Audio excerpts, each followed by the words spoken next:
in my previous to working at PS1, I worked at SculptureCenter in Long Island City, and there I was really thinking through ideas of sculpture.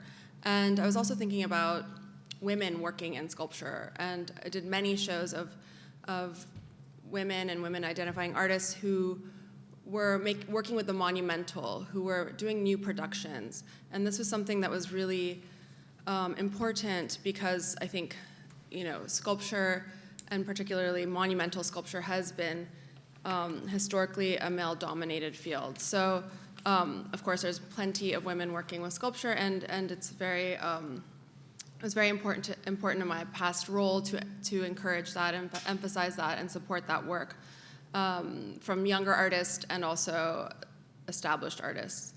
So at PS1, there isn't a medium-specific mandate or even question mark where there was at SculptureCenter, but doing an exhibition of Niki de Saint Phalle and focusing on her sculptural work was something that I was really thinking of years ago when I was in this previous role.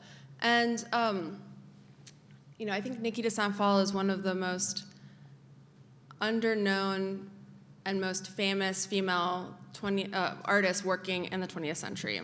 So this was always something that I found quite perplexing. How could she be so famous, so known, have her work all over the world, yet I've, in anecdotal experience, have encountered very knowledgeable contemporary and modern art people who don't know much about her work at all, or only know one sliver of it or one period.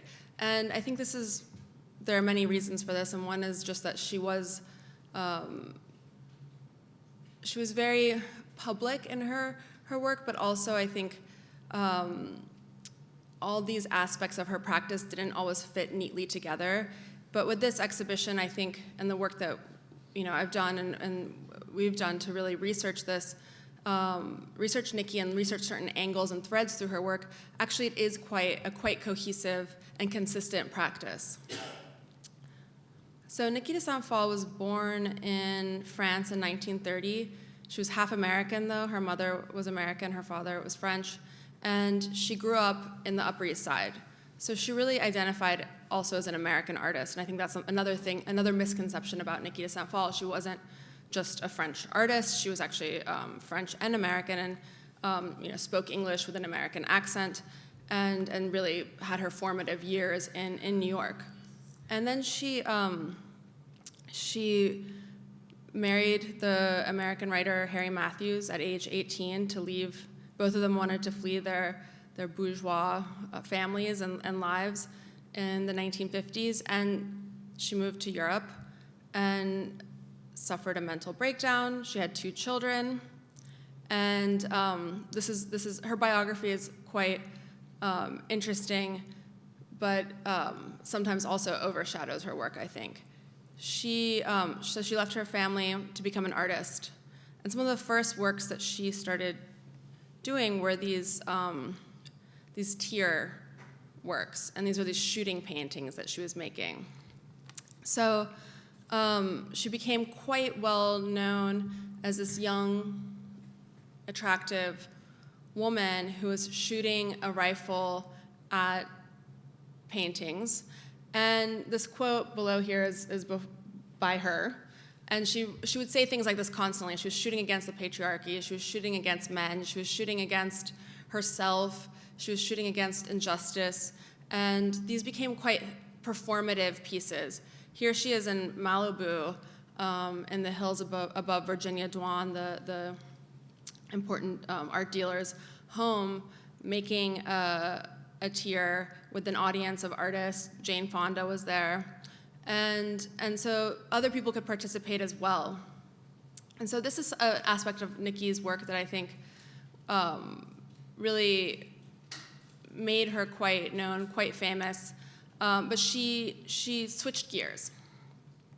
And the exhibition that I'm working on is not really focusing on the 60s period necessarily. So she did a lot of assemblage, she did the tier paintings, she did nanas, but I'm really focusing on this switch in her work in the late 60s, which is actually, I think, quite a natural evolution, but is lesser examined.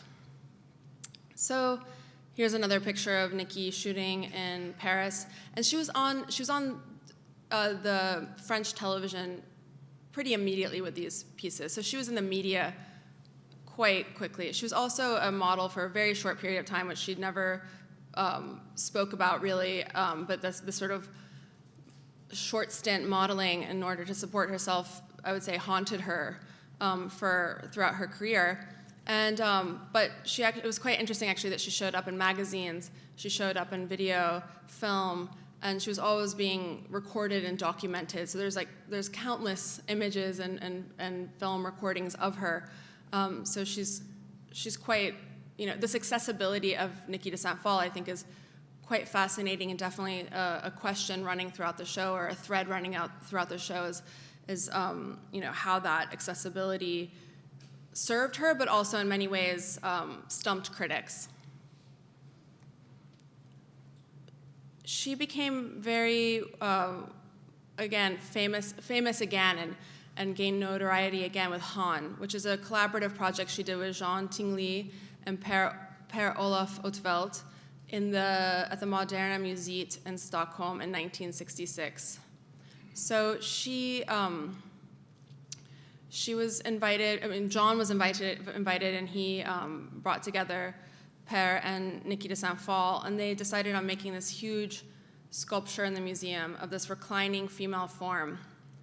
And it was top secret, nobody knew about it, they kept it completely under wraps, because in 1966 in Sweden and basically anywhere, this was quite scandalous.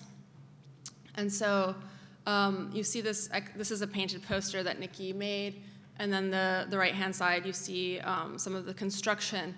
And so Han was, had this Nana form, this big, robust, exuberant female forms that Niki became quite known for. But in this instance, she's reclining.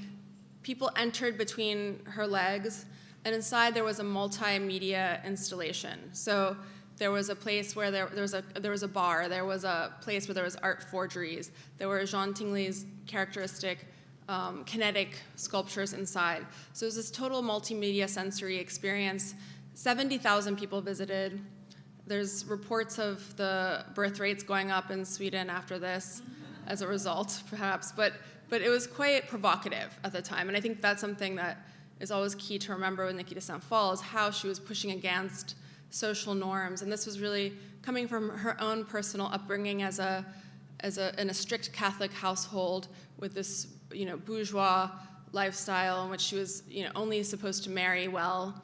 And so she quite quickly defined herself in opposition to those cultural norms that she was raised with, and did quite radical things for the time, such as leaving her family and becoming an artist. So her husband, her ex-husband Harry Matthews, let her go off, and then she collaborated with Jean, but then she started a romantic relationship with Jean as well. But again, with her biography, I think it gets quite confused, because she was, John and Niki were married, they were together for many years, but their collaboration actually started before they got together, and it continued after they separated. So it was really a lifelong commitment to each other's works.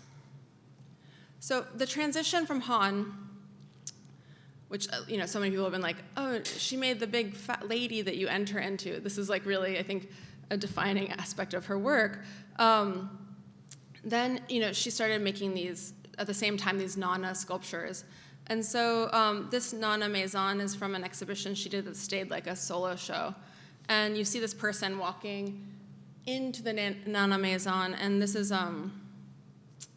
quite a different shift in which you're not walking in between the sculpture's legs, but you're walking inside of the female figure, and it's a house. And this was, in sketches for this, she would say this is a dream house. This is a place to have, fantasy, to imagine a different life. So I think she was really, it was really about creating spaces that broke through the constrictive spaces of traditional architecture. She really wanted to create like a matriarchal society through these sculptures and through her work in architecture, which she embarked on quite soon after this.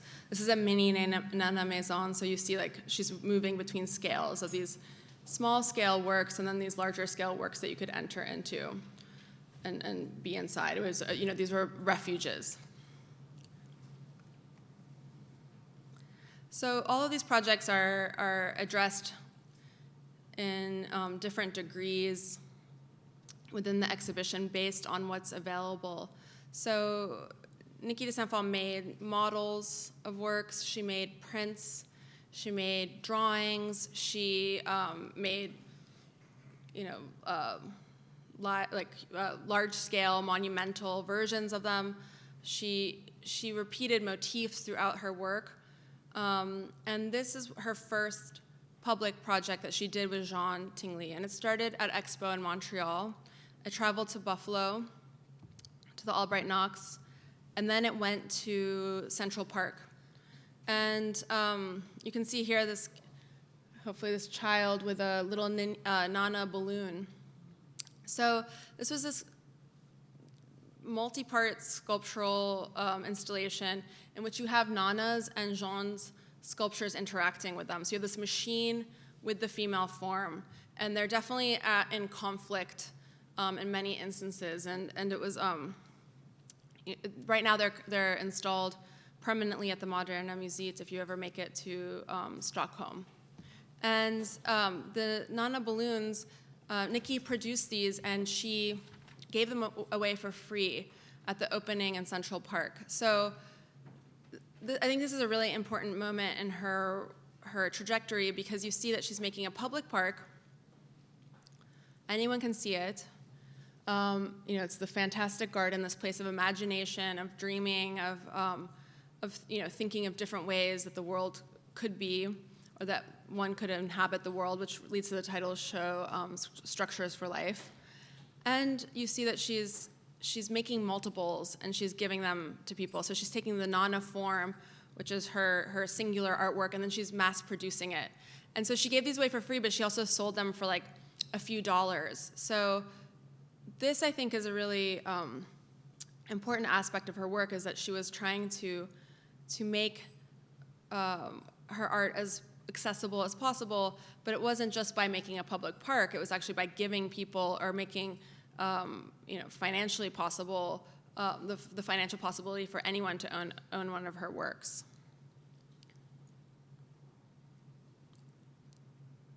So after this project, she made her first houses. So this is another aspect of Niki de Saint Phalle's practice that I think is perhaps lesser known, because these are site-specific projects. They all exist still. This is a private home in the south of France. And she made this for Rainer von Hessen, a friend of hers. They had done a theater production together. And she, he invited her to make these works. He had seen the fantastic Paradise Fantastique. He liked the sets she was making for the plays that they were collaborating on. And so she designed these 3 pavilions. You just see them sticking out of the woods here. So this is the bedroom, this is the bathroom, and that's the kitchen. So this figurative architecture, I think, is quite interesting, that she was thinking of these as places to live and be. So here are some better images. So you can walk in here in the kitchen, and there are these reliefs on the exterior, but the building itself is taking on a form. And so within the exhibition, we'll also really emphasize the production of these works, because this was made on private land without permits. So people are, local paper was just, everyone was horrified. So I think, the aesthetics, these colorful, vibrant, figurative, round works. Niki de Saint Phalle often says she was terrified of right angles, and she preferred these round shapes. And this was really, I think, offensive to many people's tastes, and especially in architecture. But I think, the way that she was formulating these buildings was quite innovative. So she was really, within this exhibition, and it's really, a major aspect of her work when you look at her production, she really was a visionary architect. So that she was making these works without permits, making steel armatures, spraying concrete, painting them. This was really,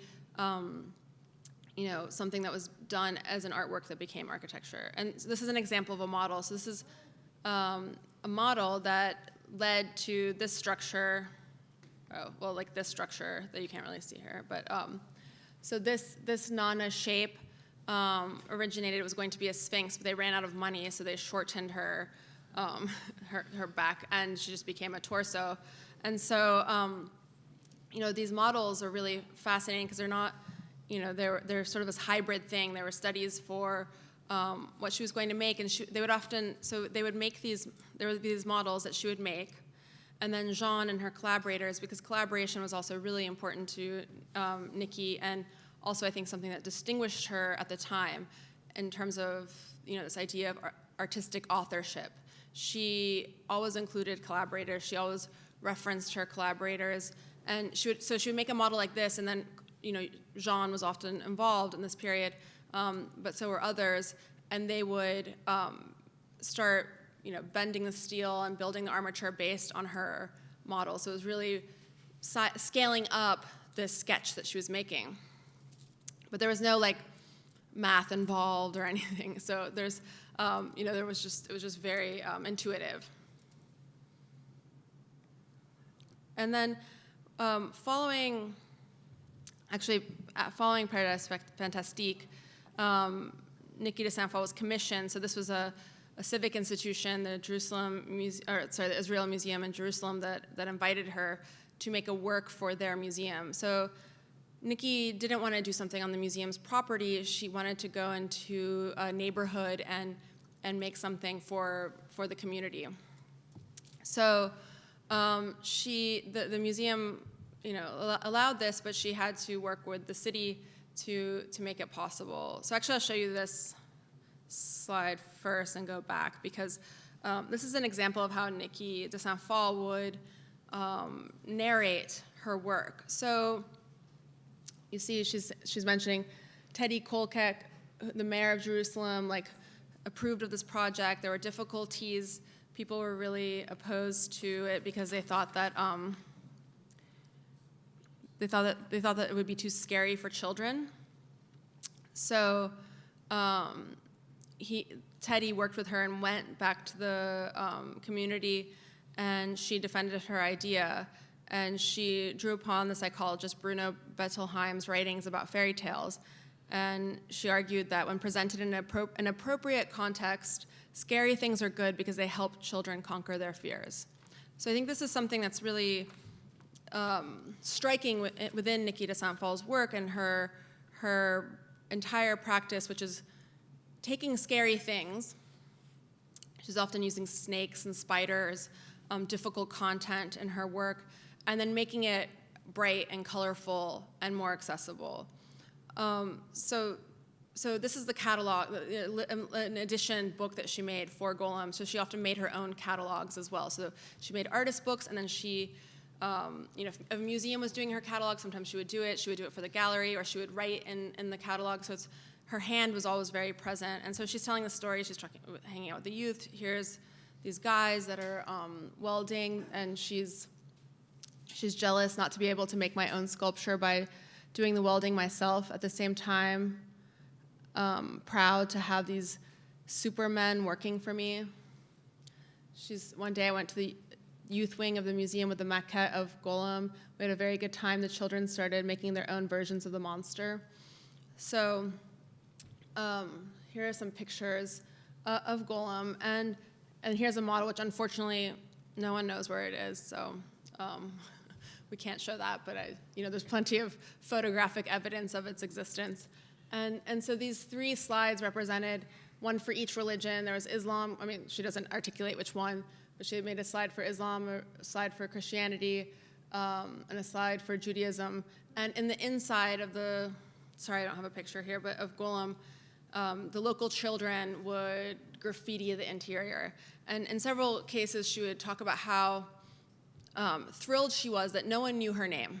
They all called the play structure, they all called it the monster, and she was very happy that this existed beyond her. So this was, I think, indicative of her approach, which was just that it didn't matter that it was her as the artist. It was just really for people to enjoy and have this experience playing on a work.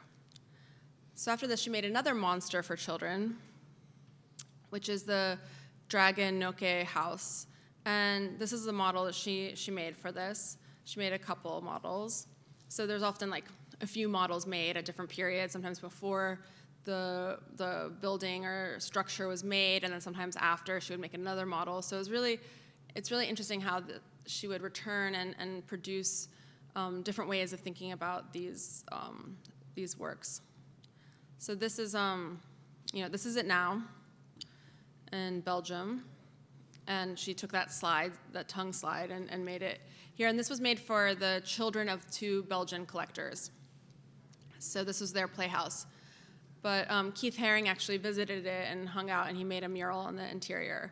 So he was very inspired to be there, and she gave him permission. Here are just some pictures of the construction, so you can see this, you just get this concrete form. They're just hanging out in their 70s jackets, looking at it, and so this is, I think, quite remarkable. But again, this is another private home, so I think that's one reason, perhaps, these have been less seen.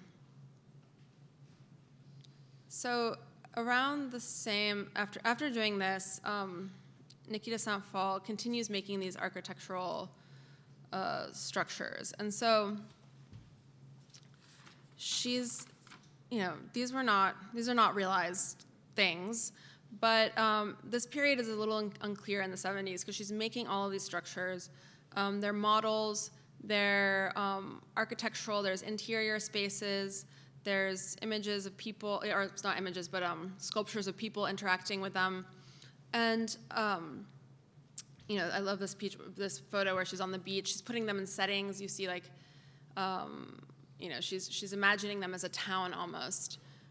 Here with the sand. And with this period of her work, I'm very excited, and I hope you will all come and see the show, because we found some materials that have not been seen before that Niki was producing around this period. So this is a sort of transitional period. She made these public parks, she made a couple houses, and then she's about to embark on her life's work, which is Tarot Garden. And Tarot Garden is really a central part of this exhibition, and really where I started working from, because it's a sculpture park in Tuscany in Italy, and it's still there. And she started working on that in 1979, and it was open to the public in 1998, and all work was completed in 2002 when she died. But this was her big dream. So she went to, if we rewind to her marriage with Harry Matthews, her nervous breakdown that she had, at that moment, art became a therapeutic tool for Niki. She started, she says in many letters and documentaries and other filmic material that art saved her, that she would be lost if she didn't have art. So this is really her coping mechanism, her tool for healing, and she really thought about art as a way to heal herself, but also to heal those that and affect those who came into contact with it. But she, at this time, she went to Barcelona and she saw Gaudi's Park Güell, and she saw this park and she was completely, moved. She said, I met my master, my destiny there, and she was resolved to make a park that competed with Gaudi. So she wasn't just inspired, but she wanted to outdo him, and she wanted to be she said in many occasions that she wanted to be a female artist that would outdo the men that had come before her and that were still around. So in this period, Niki de Saint Phalle, in the 60s, she's hanging out with Rauschenberg, Joan, Tingly, all these artists, and then she starts really doing her own thing. And she was inspired by Gaudi. She was inspired by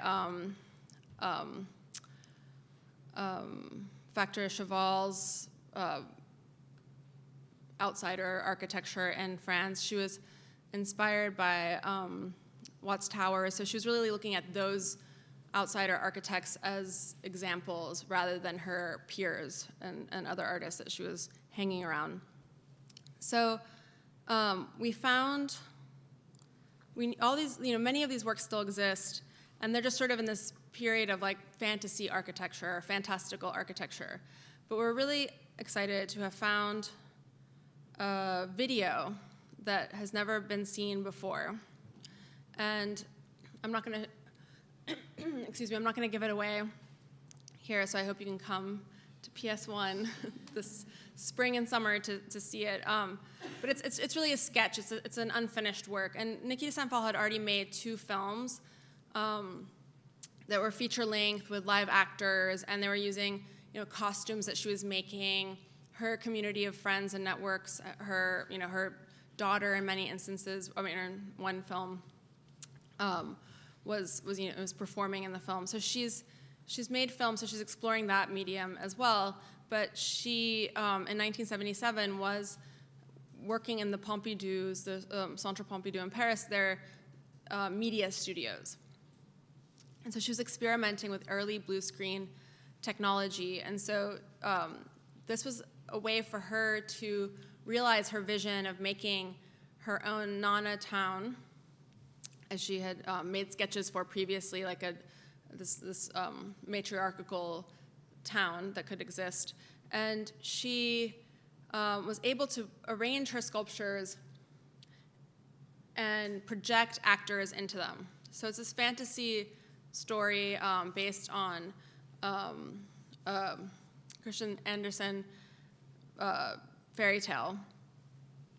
And she has actors wearing her costumes, like hanging out in these structures. So you really see this ambition to produce these larger, these life scale structures where people could inhabit them. So you'll see that soon enough. And it was meant to be an episode. She made a pilot, and it was meant to be an episodic series where you would see, find out what next. Stay tuned for the next episode. She was really also thinking about TV and like a mass. It was meant to be family friendly and for the masses, where her other films are not family friendly.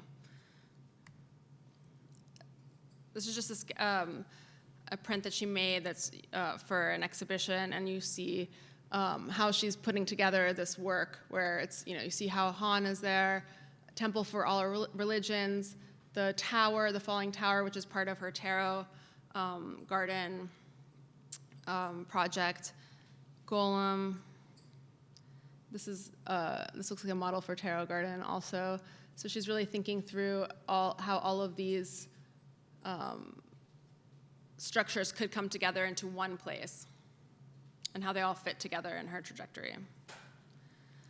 So this is a lithograph of the tarot garden she made later, but I like this just because you see what everything is called. So the tarot garden, so 1979, her friend of hers had land in Italy. Her family had land, and they donated it to Niki. Niki had to come and make different models and propose some park that she was going to make on this land. And so they allowed her to do it, and it's based on the 22 major arcana of the tarot deck. So, the tarot deck is like a divination tool in some way, but it's also, I think, it can be read in many ways. So you have these archetypes that emerge, and some people say that tarot emerges from Kabbalah, which Niki was also interested in this time. So she's really thinking of, like, at this moment, quite esoteric references and combining different cultural references, combining different traditions in her singular way.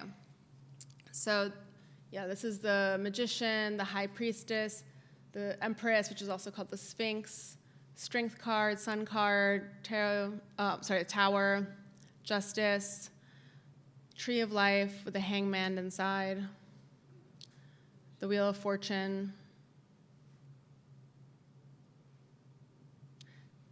Has anyone been there? Okay, great. It's really hard to describe and I think convey, but it's open to the public if you ever, or it's an hour north of Rome. So this is what she made.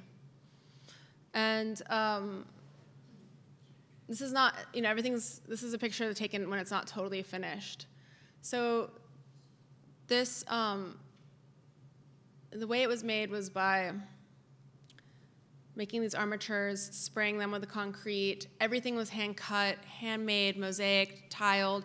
They had a kiln on the property that they were baking everything in. And so it's really, it's a really involved project. So 1979, they broke ground. Niki de Saint Phalle became her own site manager. She had this crew of local people working with her. Most didn't know what they were doing and learned on the job, or on the job.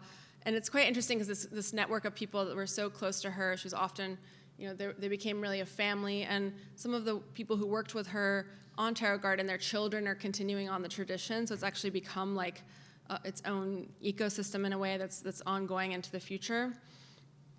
This is the Sphinx, or the Empress. And, all hand-cut, this blue mirror that you can't get anymore. There's really interesting conservation issues around this park as well.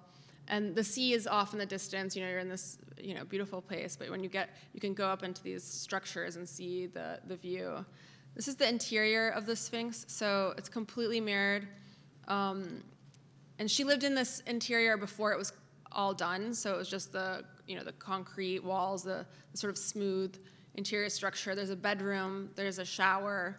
There's a kitchen, and then as they were working on it and making it, finishing the interior and the mirror mosaic, she just couldn't stand to be in there anymore. But for a few years, she refused to leave. So she really went through this process of being, and she wouldn't leave the property, but for even a period of time, she wouldn't leave the Sphinx.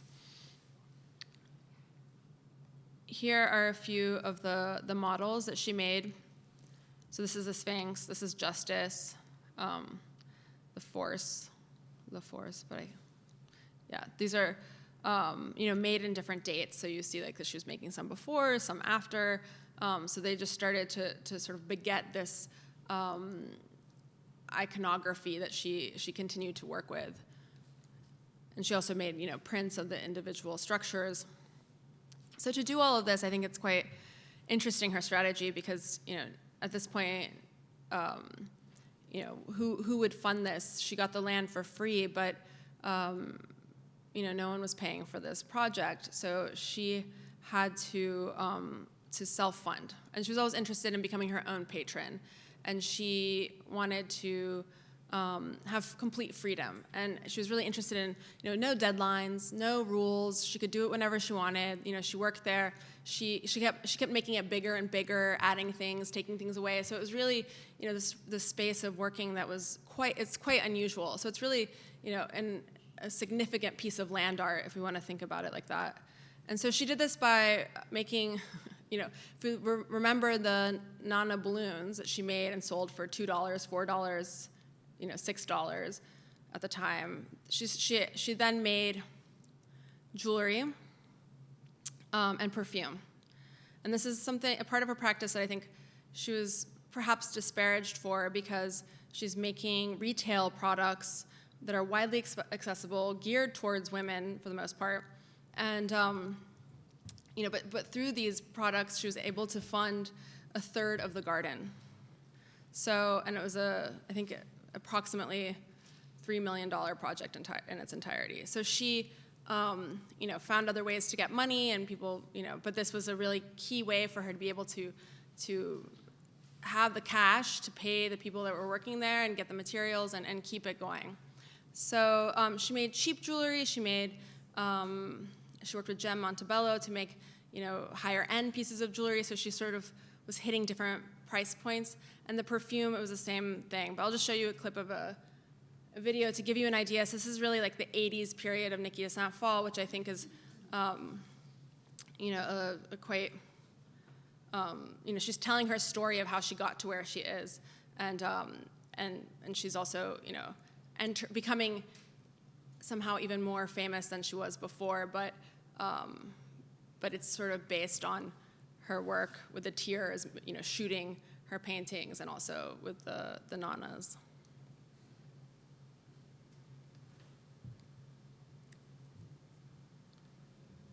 Skip ahead.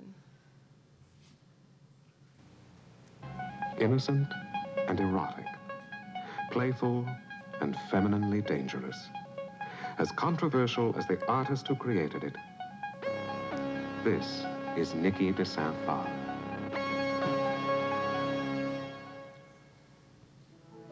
In a quiet village near Fontainebleau in France, lives and works one of the world's most important artists. Her name is Niki de Saint Phalle, and her life has been as exciting as her work. Born in Paris, France, educated internationally, she has collaborated with the art giants of the last half of the 20th century.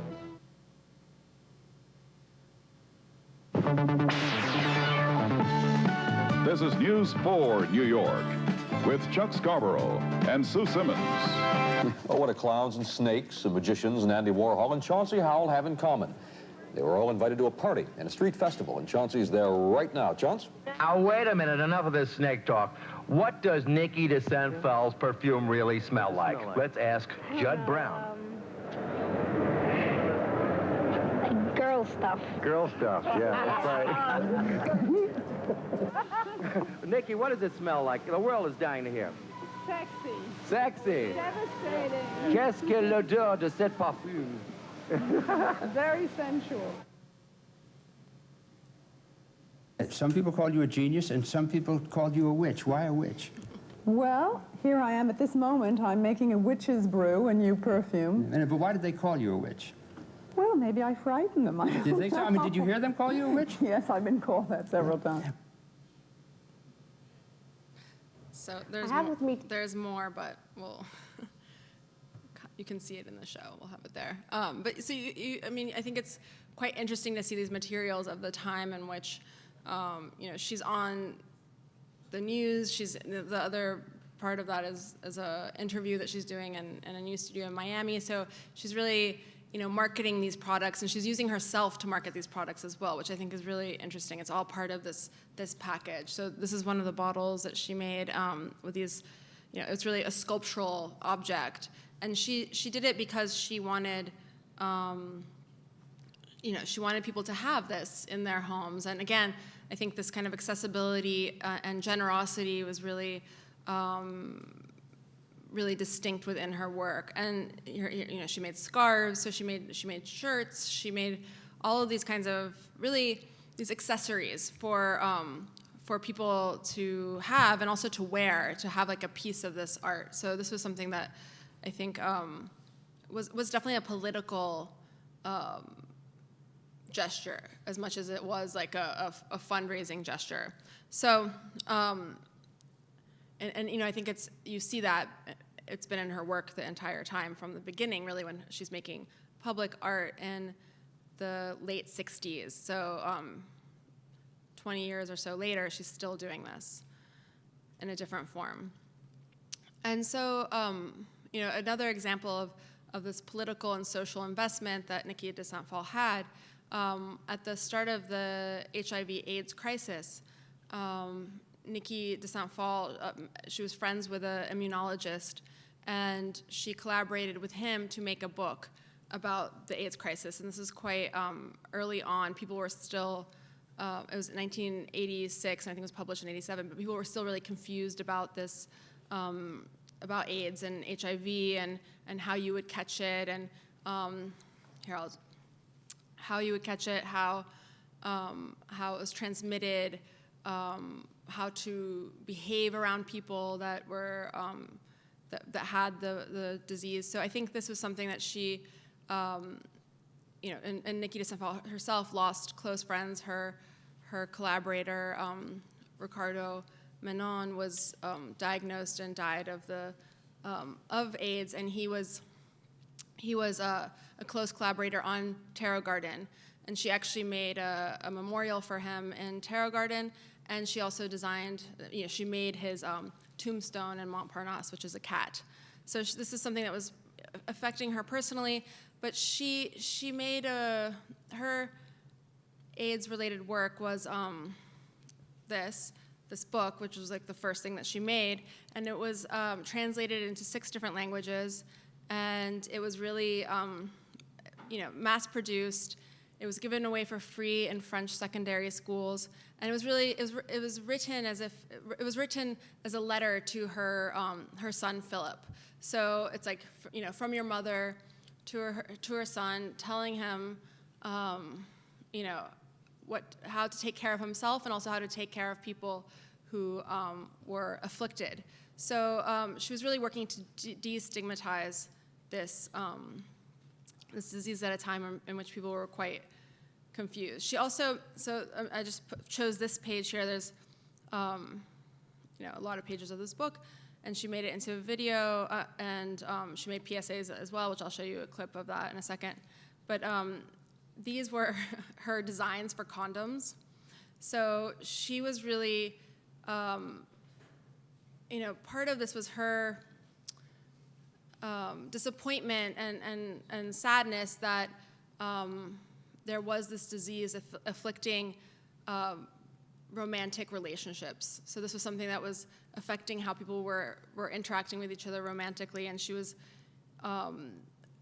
trying to think of a way to make condoms seem fun. So she wanted to design her own condoms, which she never did, but she made these stamps with colorful condoms, and I'll show you a clip of the PSAs just so you have an idea. So these are shorts that she made. She made a longer video as well. I'm going to skip ahead.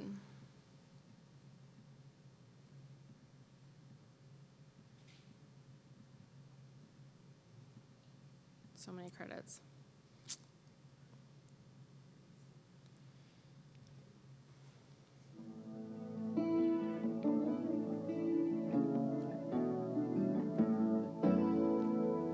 There are thousands dying of AIDS. I'm all alone. All my friends have left me. I've lost my job. Help those who have AIDS.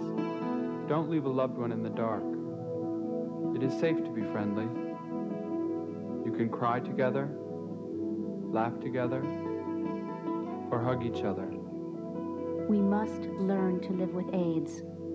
Please call 1-800-AIDS.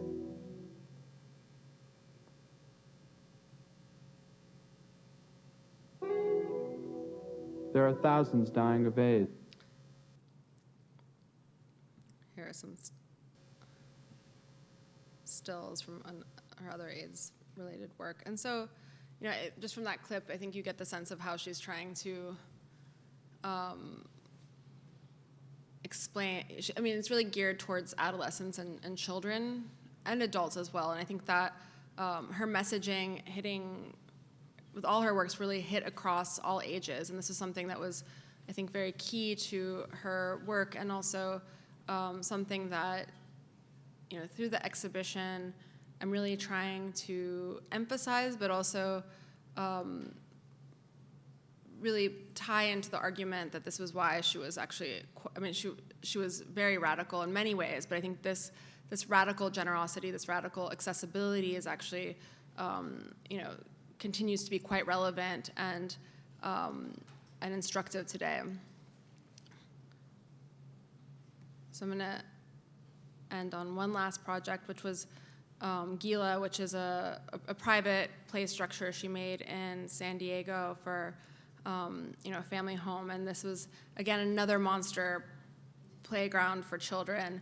And so her work had this aspect of play and fun and accessibility and color throughout, but I think later in her life, she really did transition to making structures for children. She made another public playground in San Diego called Queen Khalifia's Magical Circle.